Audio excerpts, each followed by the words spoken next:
Tonight's going to be a long meditation. We're going to start with a short talk, and the talk is going to be concerning our internal challenge of the week. So the internal challenge of the week is one of the simplest concepts that blew my mind incredibly and had a huge impact on my life when I first heard it. And it combines a couple of different concepts, but the general idea is to decide or figure out, find what your highest self would do, what your best version of yourself would do in a given situation, the version of yourself that you can hardly even imagine or conceive of, but it's just barely there. This person is like so much better than who you think of yourself as being. What this person would do in a given situation, you got to recognize what that action would be and then do it. And in the act of doing what your highest self would do, you are actually being your highest self. And this was so like earth-shattering for me, because I had this conception of, I'm searching for enlightenment. I'm doing all of this work, meditation, mindfulness, whatever you do, praying, chanting, going on trips to India, or whatever it is that works for you, reading inspirational books, spending time with inspirational people, with the intention of someday becoming enlightened. And then you're like perfect, right? You become a Buddha. You are, everything that you do is wonderful, it flows through you effortlessly. And I thought, it's going to be a long time, it's going to take a lot of work, and someday I'll be like that. Someday this will happen for me. And when I first heard this idea of just think of the thing that you would do if you were enlightened, essentially, and then do that thing, and then in the moment, it's like you are enlightened. I was like, but what about all the work that I have to do? And what about like I'm not supposed to be able to do that yet. I'm supposed to wait until someday. Someday I'm gonna be great. Not today, I'm not ready for it yet. I'm not ready to be great yet. And then I tried it, and it was very simple, but also kind of difficult, right? As some of the most difficult and challenging things in life are. Very simple. It's not a complicated thing. It's just hard to get yourself to do it. As example here, some of you showed up for meditation class. Some of you didn't. Some of you are maybe going to listen to this talk later, and some of you aren't. I don't know who I'm talking to, but the act of showing up to class, you certainly don't always feel like it. Now, if you're earlier on in your practice and it's still exciting, you're in the honeymoon phase of your practice, yeah, of course you want to show up, it's great, but try that 10 years from now. You're not always going to feel like it. Some days you're going to feel like sitting at home and watching TV. So my Sifu always used to say, like, our biggest competition as a dojo is not other dojos, it's people sitting on the couch. Our biggest competition is the couch. It's the TV. It is so tempting to get home and just sit there. So what I'm going to talk about very quickly here is the seemingly endless chasm, this super deep, wide space in our mind between what we know we're supposed to do and what we actually do. Now, if we can take that space away and just do what we know we're supposed to do what we know our highest self would do, without any excuses, without any, yeah, someday I'll do that, just not today. If we were really able to do that all day long, you're essentially already enlightened, and you are incredibly powerful and incredibly potent and successful. You're going to be able to get so much done, because the thing that stops us from being our highest self, or from getting all of this stuff done, is ourself. It's the ego. It's the small self. It is the thing that we identify as the small, powerless version of ourselves that thinks, I can't do that yet, I'm not ready for it yet. And that part of us is what makes excuses. That part of us is what is afraid to be great. So if we could, for example, meditate, or read a super inspirational book, or spend time with somebody who's very inspirational, or whatever it is, take a stroll through the forest, and it just like, some great idea hits you like lightning, and it's like, I know what I have to do.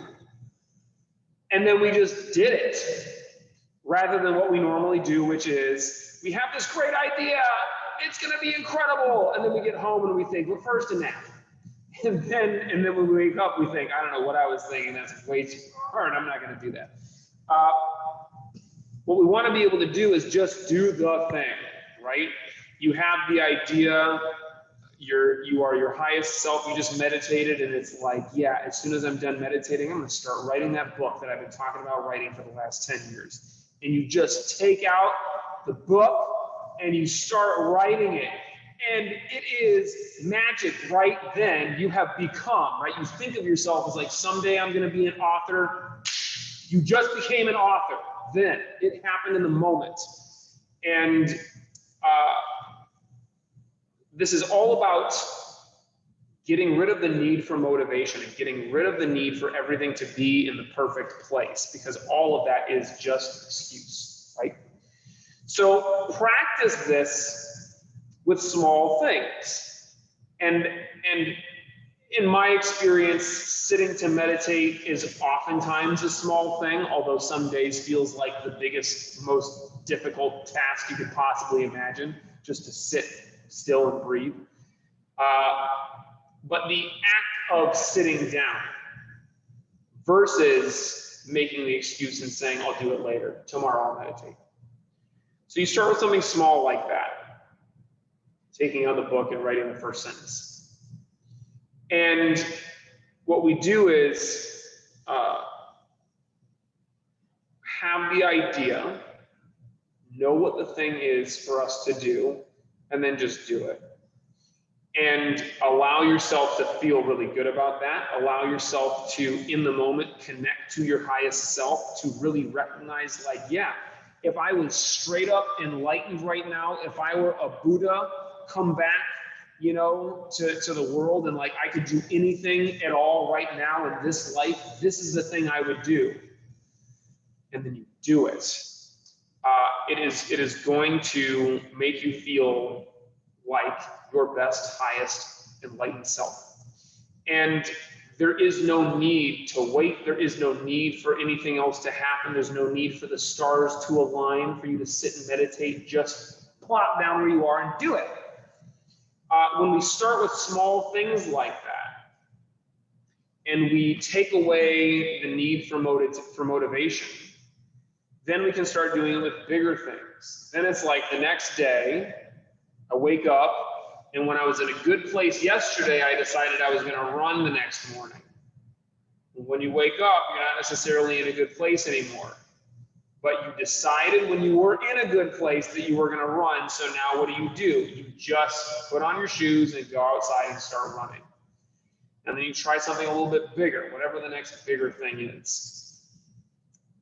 This is building a muscle, the ability to act as your highest self without excuses and without needing to wait for anything else to happen. This is one of my other favorite phrases that I've heard, and I threw it at somebody earlier today. There is nobody coming to save you. There is nobody else coming to fix your life. There's nobody who is going to come and like pull you out of bed and shake you up and get you to do the things that you need to do. I mean, I do the best that I can, but I'm not with you all day long. So you need to be able to do it for yourself. And when you take that power and that responsibility over your life, you recognize meditation will always be there. Motivation will not always be there. So get rid of your need for it. Take what you know that you're supposed to do as your highest self, as your enlightened being, what you would do if you were completely actualized, and then what you do, and make them the same thing. Take out the space in between. In my experience, the best thing to do, the best way to do that is to take out the time in between them. You come up with something you're supposed to do and just do it immediately.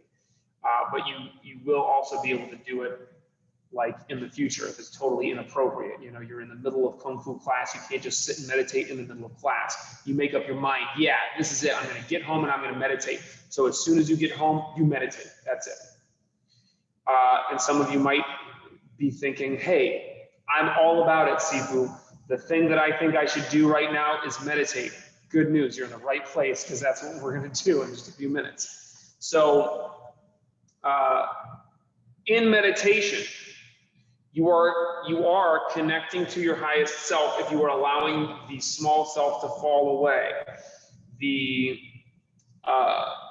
The way that we normally walk through our lives and interact with the world and ourselves is through the ego, through the habitual thoughts that are basically identifying as the small self, looking for excuses, saying someday, I'm not good enough yet.